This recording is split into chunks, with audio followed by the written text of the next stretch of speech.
Hello guys, welcome back to my channel. तो आज की वीडियो में मैं आप लोगों के लिए लेके आई हूँ मोस्ट इम्पॉर्टेंट टॉपिक्स जिसमें से क्वेश्चंस पूछे ही जाते हैं।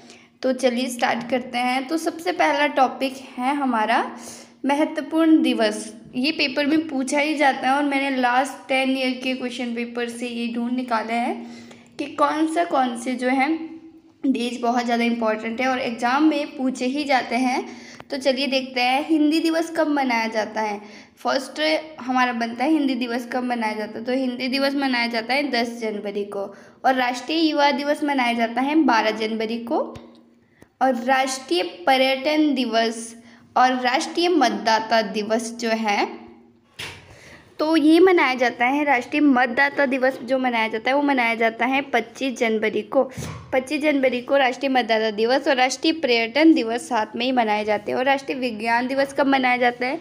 28 फरवरी को। और अंतर्राष्ट्रीय महिला दिवस मनाया जाता है 8 मार्च को। और विश्व मलेरिया दिवस, ये यहाँ पे मलेरिया है, नॉट मलेशिया, ये मलेरिया है यहाँ पे। और रेड क्रॉस डे कब सेलिब्रेट किया जाता है? वो किया जाता है मई को, यानी 8 मई को। और शिक्षक दिवस कब मनाया जाता है? 5 सितंबर को। और अंतर्राष्ट्रीय विकलांग दिवस कब मनाया जाता है? 3 दिसंबर को। और किसान दिवस मनाया जाता है 23 दिसंबर को। ये जो मोस्ट इम्पॉर्टेंट डेज थे जो एग्जामिनेशन पॉइंट ऑफ व्यू से बहुत ज़्यादा इम्पोर्टेंट है और ये पूछे ही जाते हैं एग्जाम्स में।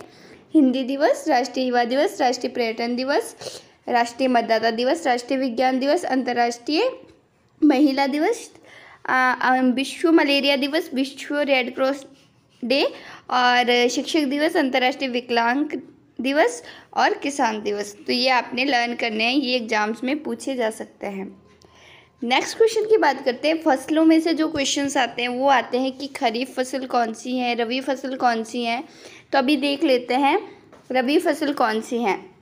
तो जो रबी फसल है वो गेहूँ, चना, जौ, सरसों और ये है तोरियाँ। यहाँ पे तोरियाँ था, ये मिसप्रिंट हो गया यहाँ पे अलग से। ये तोरियाँ है और ये मटर है। ये क्या है? रबी फसलें हैं।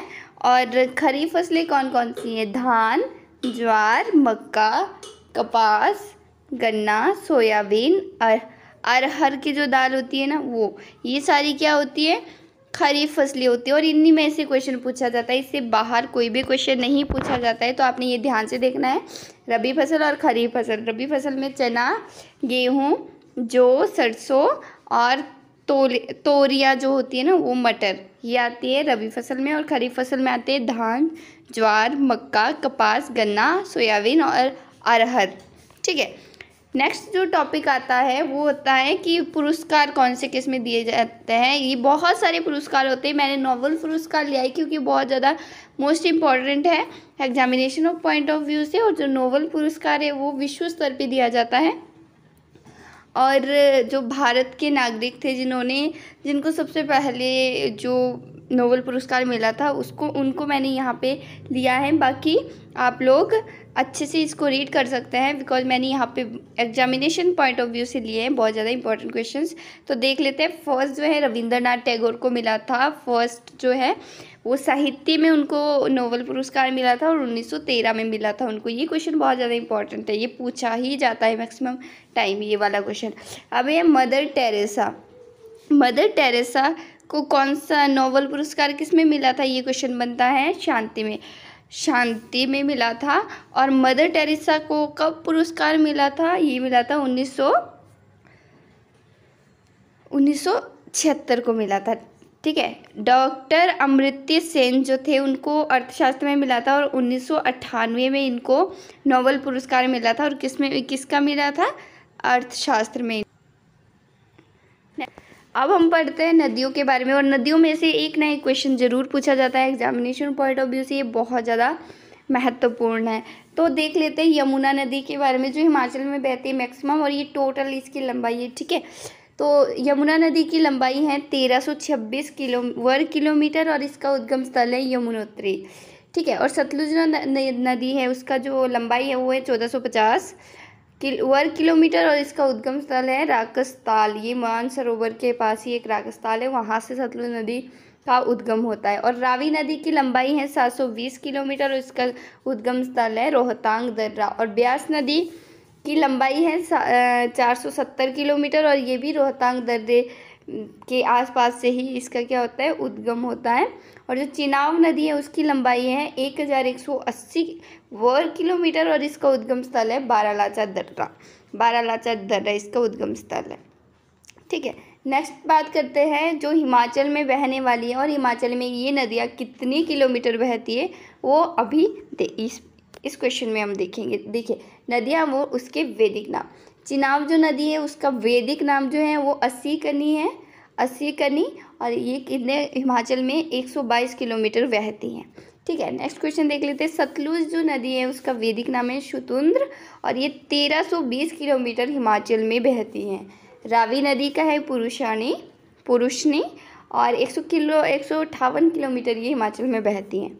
ब्यास नदी का नाम है अर्जिकिया, ये इसका वैदिक नाम है और ये 256 किलोमीटर ये हिमाचल प्रदेश में बहती हैं। यमुना नदी का वैदिक नाम है कालिंदी और ये हिमाचल में केवल 22 किलोमीटर ही बहती हैं। नेक्स्ट क्वेश्चन देख लेते हैं संविधान से रिलेटेड। जो संविधान है हमारा उससे रिलेटेड भी बहुत सारे क्वेश्चंस आते हैं एग्ज़ाम में, मैक्सिमम 2 और 3 क्वेश्चन पूछे ही जाते हैं। तो चलिए इसको देख लेते हैं। संविधान जो भारतीय संविधान है उसमें 22 भाग है, 395 अनुच्छेद है और 22 अनुसूचियां हैं। पहले 8 अनुसूचियां थी, अब 12 अनुसूचियां हो चुकी हैं और मौलिक कर्तव्य 11 है और मौलिक अधिकार कितने हैं, 6। ठीक है, नेक्स्ट बात करते हैं कि राष्ट्रपति के बारे में। जो राष्ट्रपति है इसमें से एक क्वेश्चन पूछा ही जाता है। राष्ट्रपति या तो पूछा जाता है कि इनकी शक्तियों का वर्णन कौन से अनुच्छेद में हुआ है, तो इनकी शक्तियों का वर्णन या राष्ट्रपति का जो वर्णन है वो अनुच्छेद 53 में हुआ है। और इनका कार्यकाल कितना होता है, 5 ईयर होता है। और इनकी आयु कितनी होती है, मतलब जब ये राष्ट्रपति बन सकते हैं तो इनकी आयु कितनी होती है, 35 वर्ष होनी चाहिए इनकी आयु। और वर्ष यहाँ पे सॉरी, और ये जो है देश के प्रथम नागरिक होते हैं, ये देश के प्रथम नागरिक होते हैं। आई होप आपको ये वीडियो तो बहुत ज़्यादा यूजफुल लगा होगा। जितने भी मैंने इसमें टॉपिक्स कवर करे ना उसमें से कोई ना कोई क्वेश्चन पेपर में ज़रूर पूछा जाता है, मतलब हर एक टॉपिक में से एक एक क्वेश्चन पूछा ही जाता है। तो इट मीन्स कि इस वीडियो को देखने के बाद आपके 5 मार्क्स पक्के हो गए हैं और इसमें आपने थोड़ा सा एक्स्ट्रा पढ़ना है जो मैं अगली वीडियो में आपको बताऊंगी। आज के लिए इतना, मिलते हैं नेक्स्ट वीडियो में, तब तक के लिए बाय बाय। इसका पार्ट 2 देखना, इसी में ही सब कुछ मैं कवर करूँगी, अर्थव्यवस्था, राजव्यवस्था, भूगोल, ज्योग्राफी, सब कुछ। ठीक है, तो नेक्स्ट पार्ट में आएगा। तो आज की वीडियो लंबी हो जाती है तो इसलिए इतना ही, बाय बाय।